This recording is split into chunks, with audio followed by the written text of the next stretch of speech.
Corona की दूसरी लहर, मुल्क में वायरस के वार। 24 घंटों में मजीद 32 अफराद जाँ बहक, मजमूई अमवात 10,676 हो गई। कोरोना के 1,877 नए केस। कोरोना मरीजों की तादाद 5,04,293 हो गई। फाल केसेस की तादाद 35,246 है।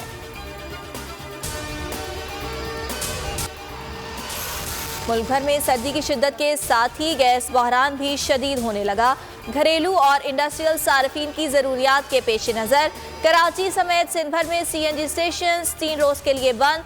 सुई सदन के मुताबिक CNG अब जुमेरात को सुबह 8 बजे दस्तयाब होगी। वजीर आजम कभी नहीं चाहेंगे हक और सच की आवाज बुलंद करने वाले बोल को पसंद नापसंद की भैं चढ़ा दें। मामले खुसूसी वजीर आला पंजाब फिरदौस आशिक आवान की बोल के प्रोग्राम बस बहुत हो गया में गुफ्तगू वकला, सहाफियों और सिविल सोसाइटी का चेयरमैन पैमरा को हटाने का मुतालबा। 26 रोज गुजर गए, आवाम को हुकूमती एक्शन का इंतजार। मुल्क भर में पैमरा दफातर के बाहर चेयरमैन के खिलाफ एहतजाज। लाहौर हाईकोर्ट में चेयरमैन पैमरा सलीम बे की तैनाती चैलेंज। अदालत ने पैमरा समेत तमाम फरीकैन से जवाब तलब।